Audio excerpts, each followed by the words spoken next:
ဏီတစ်ခုမှာ SOP မရှိရင် stock ပြောက်တာငွေစည်ရင်းမကိုက်တာနဲ့အလုပ်တွေရှုပ်ထွေးရဖြစ်နိုင်ပါတယ်ဒီနေ့မှာတော့ trading company အတိုင်းမှာမဖြစ်မနေရှိထားတဲ့ SOP 5ခုကိုပြောပြပေးမယ်နော် purchasing SOP purchasing SOP အပိုင်းမှာဆိုရင်တော့ supplier ရွေးချယ်ပြီးတော့ဝယ်ယူကြမယ် purchase order တွေကိုစနစ်တကျထုတ်ပေးမယ်ပစ္စည်းလက်ခံခြင်းအပိုင်းမှာကတော့ရောက်ရှိလာတဲ့ပစ္စည်းတွေကိုစုံမစုံပြန်ပြီးတော့စစ်ဆေးမယ်ပစ္စည်းလက်ခံလွှာကိုထုတ်ပေးမယ် supplier invoice အပိုင်းမှာကတော့ supplier ဘက်ကထုတ်ပေးလိုက်တဲ့ invoice နဲ့ကိုမှယူထားတဲ့ပစ္စည်းစည်ရင်းနဲ့ကိုက်ညီမှုရှိမရှိကိုပြန်လည်ပြီးတော့စစ်ဆေးတဲ့အပိုင်းမှာ inventory store SOP ဘိုင်းမှာကတော့ stock in stock out store ထဲကိုဝင်လာတဲ့ပစ္စည်းတွေကိုပစ္စည်းအဝင်အထွက်စနစ်တကျမှတ်တမ်းတင်ခြင်းအပိုင်းပဲဖြစ်ပါတယ် stock control မှာကတော့လက်ကျန်ပစ္စည်းတွေကိုစနစ်တကျထိန်းချုပ်ခြင်းဖြစ်ပါတယ် stock count ဘိုင်းမှာကတော့ store ထဲမှာရှိတဲ့လက်တွေ့ရှိတဲ့ပစ္စည်းတွေနဲ့စည်ရင်းမှာရှိတဲ့ပစ္စည်းတွေနဲ့ကိုက်ညီမှုရှိမရှိစစ်ဆေးခြင်းအပိုင်းကိုပြောတာပါ demand and adjust ဆိုတာကတော့ပျက်စီးသွားတဲ့ပစ္စည်းတွေပဲဖြစ်ဖြစ်ပျောက်ဆုံးနေတဲ့ပစ္စည်းတွေပဲဖြစ်ဖြစ်ပစ္စည်းတွေနဲ့စည်ရင်းတွေကိုပြန်လည်ညှိခြင်းကိုပြောတာပါ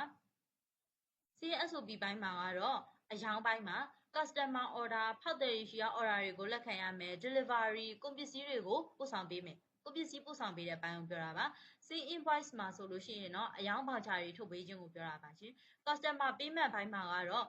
customer တွေရှိရာငွေကိုလက်ခံပြီးတော့မှတ်တမ်းတင်ထားရမယ် Sales return ဘိုင်းမှာကတော့ return ပြန်လာတဲ့ပစ္စည်းတွေကိုပစ္စည်းတွေနဲ့တကွစည်ရင်းတွေကိုပြန်လည်ပြီးတော့စည်ရင်းသွင်းခြင်းအပိုင်းမှာ accounting and finance SOP မှာကတော့ cash and bank management လက်ငင်းငွေသားတွေနဲ့ဘဏ်မှာရှိတဲ့ငွေသားတွေကိုစီမံခန့်ခွဲခြင်းအပိုင်းကိုပြောတာပါ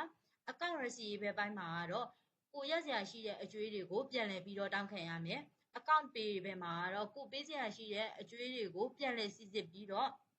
ပေးဆောင်ခြင်းပဲဖြစ်ပါတယ် journal entry နေ့စဉ်စာရင်းတွေကိုစနစ်တကျရေးသွင်းပေးရမယ် month and closing ဘိုင်းမှာဆိုရင်တော့လချုပ်စာရင်းပိတ်တွေကိုစာရင်းချုပ်ဆွဲပေးရမယ် reporting and internal control SOP ဘိုင်းမှာတော့ daily monthly report တွေကိုနေ့စဉ်လစဉ်အစီရင်ခံစာများပြုစုခြင်းကိုပြောတာပါ financial statement ဘိုင်းမှာကတော့ဘဏ္ဍာရေးအစီရင်ခံစာများငွေဝင်ငွေထွက်အမြတ်အရှုံးစတာတွေကိုစာရင်းပြုစုတဲ့အပိုင်းမှာ approval process မှာဆိုရင်ငွေထုတ်တာပစ္စည်းမာတာတွေကိုသက်ဆိုင်ရာလူကြီးတွေစီကနေပြီးတော့အစဉ်စဉ်လက်မှတ်တွေအတည်ပြုချက်တွေတောင်းခံတာကိုပြောတာပါ document failing ဘိုင်းမှာကတော့စာရွက်စာတမ်းတွေကိုပြန်ရှာရတာလွယ်ကူအောင်လို့စနစ်တကျစုစည်းပြီးတော့ပိုင်တွဲထားတဲ့အပိုင်းကိုပြောတာပါ internal control and audit အပိုင်းမှာကတော့အတွင်းပိုင်းထိန်းချုပ်မှုနဲ့စစ်ဆေးခြင်းဆိုတာငွေမတမာမှုမရှိအောင်နဲ့စည်ရင်းတွေမှန်အတွင်းပိုင်းစည်ရင်းပြန်လည်စစ်ဆေးတဲ့အပိုင်းကိုပြောတာပါ SOP ဆိုတာစာရွက်တစ်ခုပဲမဟုတ်ပါဘူးလုပ်ငန်းကိုစနစ်တကျလည်ပတ်နိုင်ဖို့အတွက်အခြေခံအုတ်မြစ်ဖြစ်ပါတယ် accounting နဲ့ SOP အကြောင်းတွေကိုမျှဝေပေးနေပါတယ်ရှင်